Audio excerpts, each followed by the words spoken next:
Right, ఇక మరో breaking news చూస్తున్నా. టానిక్ లిక్కర్ గ్రూప్స్ పై కమర్షియల్ ట్యాక్స్ అధికారులు చేపట్టిన జీఎస్టీ తనిఖీల్లో సంచలన విషయాలు వెలుగు చూస్తున్నాయి. ఏ మద్యం షాపునకు లేని వెసులుబాటు టానిక్ కు ఉన్నట్లు అధికారులు గుర్తించారు. అయితే గత ప్రభుత్వ హయాంలో టానిక్ కు A4 ఎలైట్ కింద లైసెన్స్ జారీ చేశారు. రాష్ట్రంలో ఎక్కడా లేని ఎలైట్ అనుమతులు కేవలం టానిక్ కు మాత్రమే అధికారులు కేటాయించారు. ఇది ఎక్సైజ్ పాలసీకి విరుద్ధంగా ఉందని అధికారులు చెబుతున్నారు. దీని ద్వారా టానిక్ వైన్ షాప్ కి రాష్ట్రంలో ఏ డిపో నుంచైనా మద్యం తీసుకునే ప్రత్యేక జీవోను గత ప్రభుత్వం ఇచ్చింది. ప్రస్తుతం నగరంలో టానిక్ కు 14 ఫ్రాంచైజీలు ఉండగా క్యూబై టానిక్ పేరుతో మద్యం విక్రయాలు జరుగుతున్నాయి. ఏ షాప్ కు లేని ప్రత్యేక అనుమతులు టానిక్ కు ఉన్నట్లు జీఎస్టీ అధికారులు గుర్తించారు. విదేశీ మద్యం అమ్మకానికి 2016లో గత ప్రభుత్వం ప్రత్యేక జీవోతో అనుమతి ఇచ్చింది. ఒక ఎలైట్ వైన్ షాప్ లైసెన్స్ తో టానిక్ వైన్ షాప్ 11 షాపులు నిర్వహిస్తున్నట్లు గుర్తించారు. 7 ఏళ్ల నుంచి టానిక్ వైన్ షాపు నిర్వాహకులు వందల కోట్ల రూపాయల ట్యాక్స్ ఎగ్గొట్టినట్లు ప్రాథమికంగా తేలింది. ఇందులో ఎక్సైజ్ శాఖలోని ఉన్నతాధికారితో పాటు ఓ ఐఏఎస్ అధికారి పాత్ర కూడా ఉన్నట్లు గుర్తించారు. ఇన్నేళ్ల నుంచి వందల కోట్ల రూపాయల ట్యాక్స్ ఎగ్గొడుతున్న ఎక్సైజ్ శాఖ, కమర్షియల్ ట్యాక్స్ అధికారులు పట్టించుకోకపోవడానికి గల కారణాలపై ప్రభుత్వం విచారణ చేపట్టింది. టానిక్ ఎలైట్ వైన్ షాప్ వెనుక గత బీఆర్ఎస్ ప్రభుత్వంలోని ముఖ్య నేతలు ఉండటంతో అధికారులు చర్యలు తీసుకునేందుకు వెనకడుగు వేసినట్లు తెలుస్తోంది. 7 ఏళ్ల పాటు మద్యం విక్రయాల లెక్క తీస్తే ఎంత ట్యాక్స్ ఎగ్గొట్టారో బయటపడుతుందని జీఎస్టీ అధికారులు పేర్కొన్నారు.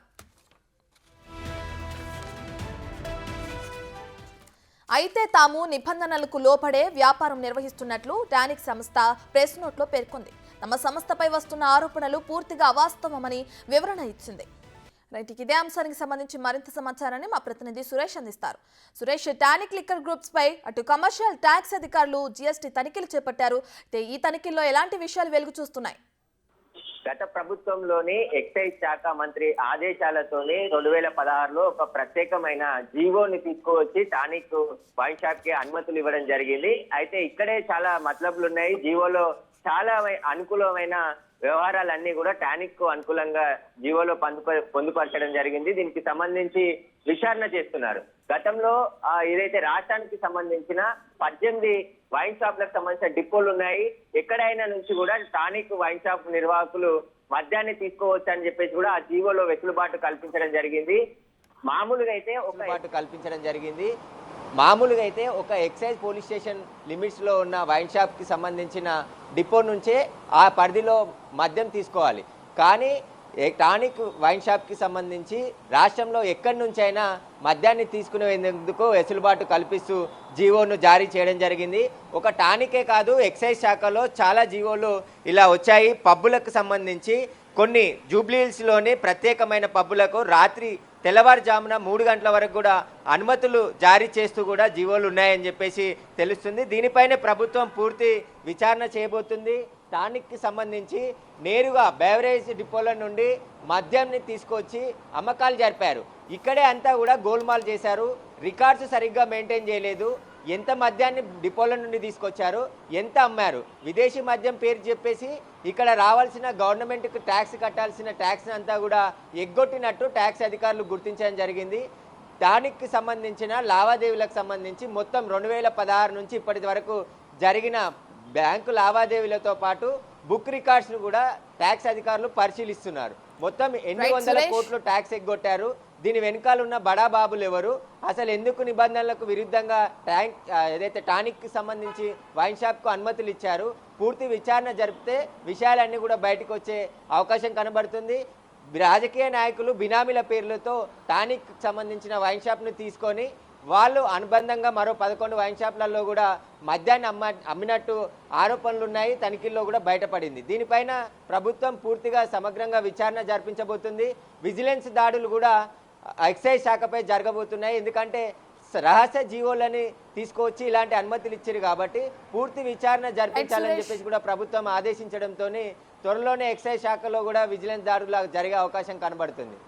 సురేష్, 7 సంవత్సరాల నుండి ట్యాక్స్ కట్టకుండా ఎగ్గొడుతూ వస్తున్నారు. అలాగే ఏ మద్యం షాప్కి లేని వెసులుబాటు కూడా ఇటు టానిక్ ఉన్నట్లు అధికారులు గుర్తించారు. సో ఇదంతా చూస్తే అప్పుడున్న అధికారులు దీనిపైన ఎందుకు చర్యలు తీసుకోలేదు? అంటే ఓన్లీ బీఆర్ఎస్ కి సంబంధించిన కొంతమంది నేతలు దీనికి అండదండలు ఉండడం వల్లే ఎటువంటి చర్యలు తీసుకోలేదంటారా?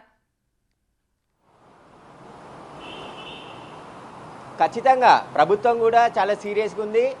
7 సంవత్సరాల నుంచి ప్రభుత్వానికి రావాల్సిన ఆదాయాన్ని గండి కొడుతుంటే ఇటు ఎక్సైజ్ అధికారులు ఇటు కమర్షియల్ ట్యాక్స్ అధికారులు ఎందుకు మౌనంగా ఉన్నారు? ఇక్కడే ఏదైతే మనం టానిక్ సంబంధించిన వైన్ షాప్ దగ్గర ఉన్నాము, మద్యంతో పాటు తినే పదార్థాలను కూడా అమ్ముతున్నారు. ఎలాంటి ట్యాక్స్ చెల్లించకుండా వ్యాపారం నిర్వహిస్తున్నారు. వందల కోట్ల రూపాయల మద్యాన్ని అమ్మారు. డిపోల నుంచి నేరుగా వైన్ షాప్కి మద్యాన్ని తీసుకొచ్చారు. దానికి సంబంధించిన లెక్కలు కూడా సరిగా లేవు. ఎంత మద్యం చేశారు? ఎందుకంటే తయారీ సంస్థ, ఎందుకంటే ప్రభుత్వం తయారు చేసిన తర్వాత తయారీ సంస్థకి ప్రభుత్వానికి అందిస్తుంది. ప్రభుత్వం డిపోల ద్వారా వైన్ షాప్లకి మద్యం సప్లై చేస్తుంది. కానీ టానిక్కి వెసులుబాటు, ప్రత్యేక వెసులుబాట్లు కల్పించడం జరిగింది. రాష్ట్రంలో ఉన్న 18 డిపోల నుంచి ఏ డిపో నుంచి అయినా కూడా వీళ్ళు మద్యాన్ని తీసుకొని అమ్ముకోవచ్చు. అంటే ఎందుకు ఇలాంటి వెసులుబాటు కల్పించారు? ఎవరి ఒత్తిడి మేరకు ఈ వెసులుబాటు వచ్చింది? దీనిపైన కూడా, ఎందుకంటే ఆ జీవోలు కూడా చాలా రహస్యంగా ఉంచారు. పబ్బులకి, జూబ్లీహిల్స్లోని కొన్ని పబ్బులకు కూడా రహస్యమైన జీవోలు ఇవ్వడం వెనుక ఎవరున్నారు? బీఆర్ఎస్ నాయకులకు, గతంలో చక్రం తిప్పిన మంత్రులకు సంబంధించిన అనుచరులుగా వీళ్ళకి సంబంధించి వైన్ షాపులు ఉన్నాయని చెప్పేసి కూడా చెప్తున్నారు. ఒక ఐఏఎస్ అధికారితో పాటు ఒక ఎక్సైజ్ అధికారి పాత్ర కూడా ఇందులో ఉన్నట్టు అధికారులు గుర్తించడం జరిగింది. ప్రభుత్వం కూడా చాలా సీరియస్ అయింది.